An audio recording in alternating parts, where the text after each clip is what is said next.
はい、こんにちは。 JBS 武蔵野翔です。今回はですね、このインパクトの形ですね、もしくはその前、ちょっと前段階から見る自分のフォームの修正点の見つけ方ですねについてお伝えをしていきます。はい、まずインパクトの形なんですけれども、ちょっと今止まっているので実際に打つことっていうのはできないですけれども、ためを作ってスッと移動して打つ瞬間、インパクトの時ですね、インパクトの時にはまず足は必ず前足に体重がほぼ 100% ですね乗っています。場合によっては 100% 乗りますし、軸足が地面に触れていたとしても本当に触れる程度ですというような動きですね。必要な動きとしては軸足から前足への股関節の体重の移動ですね、視点の移動が必要になってきます。上半身はじゃあどういう形で来るかというと、肩の入れ替え動作が十分に行われて、このような形ですねで当たっていきます。この当たり方を見るとある程度ですけれども、いいフォームなのかそうでないフォームなのかっていうのが分かります。で、例えばこれからちょっといろんなエラーの場面っていうのを、良くないフォームで当たっている場合ですね、っていうのを説明していきます。例えばまずは当たり方が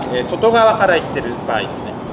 こう外側からいってる場合ですね、この時は手首も早く返ってしまっているっていうことがあります。なので後ろの手首がぐっとこう曲がってしまってるっていうことがあります。小指側に曲がっていったり、少し回る動きが入るので、当たった時はまだ手のひらは後ろ手は上向きになりますね。なんでこの時にもう手のひらが少し返るような動き、もしくは小指側に曲がっている動きがあると、これは外側に確実に出ます。で、こういう動きがある場合っていうのは、まずリストそのものですねを使っていないかということが大事です。リストターンって言われますけれども、基本的にはリストターンをする必要は全くないです。普通にスイングをしていけば、こちら側が止まるわけではないですけれども、減速をしていくのでヘッドの方がスピードを持ってます。なのでパッと返っていくわけですね。なので変にリストターンをする必要っていうのはないですね。むしろリストターンをしないようにずっと持っていくぐらいの意識で大丈夫です。勝手に絶対に返るので、そこは意識しなくていいですね。なんでまずインパクトの時の手首の形から見る修正ポイント、一つリストがあります。手首の使い方ですね。なぜ手首を使ってしまうのかというとですね、ここをさらに深掘りしていくと、やっぱり肩周りが動いてないということに帰結してきます。簡単にやると、ここの肩がぐっと入ってスイングしていく時に入れ替わっていきますけれども、しっかり肩甲骨と胸が動くと、その動きが悪いとこういう感じになるわけですね。これはほとんど回転しないです。回転してない状態だとヘッドは前に持っていかないといけなくて打たないといけないので、どうしても腕の力でこう持ってきます。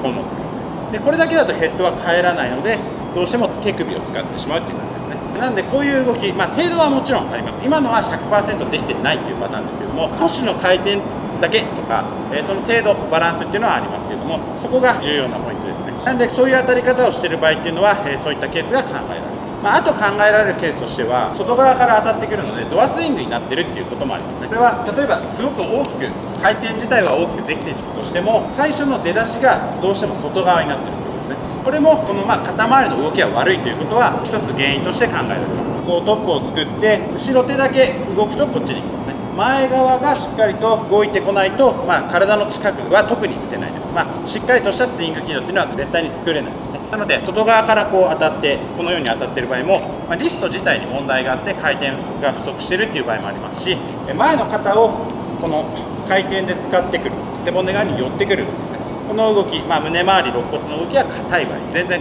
回転する動きっていうのが取れてない場合ですね。こういった場合もそういったインパクトの当たり方ということになります。で、あともう一つ、足の方で原因で言うと、軸足でそのままぐりぐり回ってしまうということがありますね。こうすると骨盤がですね、この場でぐりっと回ってしまうと右方向ですね。右バッターは右方向、左バッターは左方向に行きやすいですけれども、ぐりっと回ってしまうとこちら方向に行きやすいですね。そうすると力がこちら方向に行きやすいので、それにつられて上半身も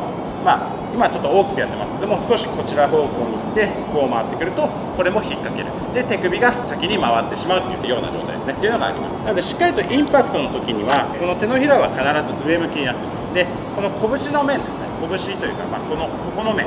この面がしっかりと、ボール側に向いてるというか、っていうのが大事です。こうでもこうでもないということですね。あと小指側でも、ないですし、親指側に曲がっていったらヘッドは出ないですね。なんでこの形しっかり取れてるかどうかっていうのは重要です。それができていないのであれば、どこかに何かのエラーが発生しているので、ちょっと主な原因っていうのを今説明していきましたけれども、そのような傾向が出てくると思います。次にですね、アプローチというか、そのインパクトの形、そのシーンだけではないんですけども、そのインパクトの形とその以前ですね、ちょっとスイングの軌道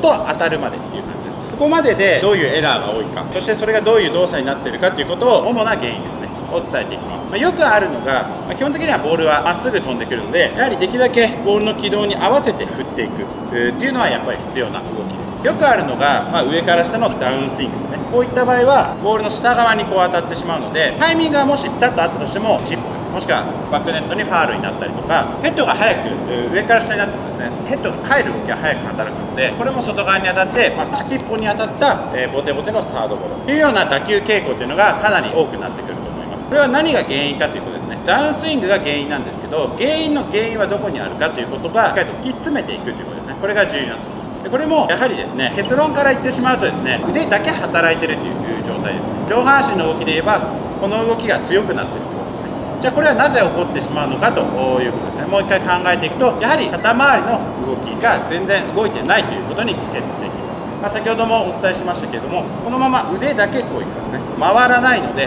腕だけ持っていこうとすると、このようなスイング軌道になります。そうするとボールの下側に当たるということですね。これも肩周りのこの動きが十分にやっぱり取れてないと、しっかりとダウンスイングっていうのは修正することはできないです。でちなみに逆方向のアッパースイングもですね、アッパースイングも例えばヘッドが立っているバッターなどは多いです。そうすると前に行こうとする力に対してバットが倒れてきて、かつこの引く動き、回転する動きですね。回転する動きがないとそのまま下がってきます。これも回転が不十分ですね。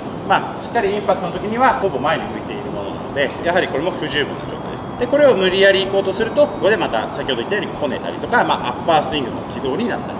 というような原因になってきます。でこういったバッターの打球傾向の特徴は、アッパーになっているので上に当たりやすいので、ものすごく弱い頃っていうのと、あとは体だけ先前に向いてしまってバットが倒れるパターンですね。このパターンでいうと根っこに当たりやすいです。なんで逆方向の小フライだったりとか軟式ボールだと、すぐベースのところでバーンと跳ねてですね、高くバーンと跳ねるようなゴロですね。こういったケースっていうのはあると思うんですけど、これは肩周りの動きが不十分で動作的に起こっている、多い傾向ですね。打球傾向ということになります。次にですね、多いパターンですね、足の使い方でいうと、インパクトしました。で先ほど最初にお伝えしたのは前の足に必ず 100% 乗ってます。なのでこの時に軸足でかなり踏ん張ってしまうというパターンですね。特にこの自分のつま先よりかかとが後ろに下がっているパターンというのは著しくできてないです。これはもう多分ほとんど回転もできてないので、おそらく回転不足になってしまって、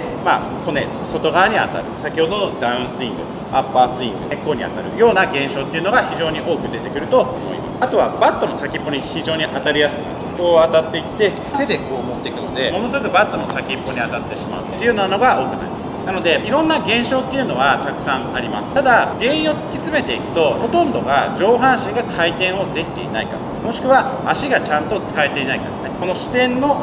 移動がちゃんとできているかどうかということと、肩周りがしっかり動いているかどうか、この2つにほぼ帰結します。なのでここの動きがバッティングのやっぱり肝になってくるんですね。肝心な部分というふうになってくるわけです。症状はたくさんあれど、原因を突き詰めていくと同じような原因に突き詰められていくということですね。帰結していくということが私たちの指導経験上は多いです。これに対してじゃあ下がっているから、ダウンスイングだから、ドアスイングだからということで、例えばですね、体の近くからじゃあ通そう、ダウンスイングだからまっすぐ振ろうっていうふうに言っても、体の使い方自体を変えてるわけではないので、一時的な対処療法としては OK だと思うんですけれども、どうしてもその場しのぎというような形ですね。なんで試合前のですね、感覚をしっかりと微調整していくこととか、そういったことには使えるとは思いますけれども、基本的な動作の改善というところにはつながってこないです。でもちろん他にもいろんな症状があって、原因ももちろんもっと細分化していくともっと細かくなってきます。肩周りの動きといってもちょっとざっくばらんに話している部分もあります。足の動きといってもざっくばらんに話している部分もあります。お伝えしたいことは、原因は大きく分ければその肩周りの動きと足にある。そして、違う症状でも原因は同じということですね。ということがほとんどです。なのでありとあらゆる症状に対して一番お伝えしたいことは、選手を困惑させないということですね。これが僕はすごく大切だと思っています。1個2個3個の症状があった時に3個の対処法を教えてしまうと、どうしても何を言われているのかわからないというふうになってしまうと思います。原因をたどっていけば一つだったりもするので、そこの原因に対しての練習方法を的確に指示をしてあげるということができれば、選手も惑わないですし、同じ症状も便利に解決してくるということにつながってくると思いますので、指導者の方もしくは選手の方もぜひ参考にしてもらえばなと思います。もう少し詳しくですね、動作の説明をした動画は概要欄に貼っておきますので、こちらを参考に練習をされてみてください。さい。では今回の動画は以上となります。簡単にまとめますと、いろんな症状はあるんですけど、原因はほとんど同じことがあるということですね。その原因に対して悪い動作はなってしまっているので、それに対して例えばこねないようにとか、まっすぐ振るようにとか、そういうような対処療法的な感じではなかなか解決はしないということで、お伝えをしてきました。 JBS 武蔵では LINE、Twitter を使って情報配信の方をしております。概要欄から登録の方よろしくお願いします。では今回の動画は以上となります。ありがとうございました。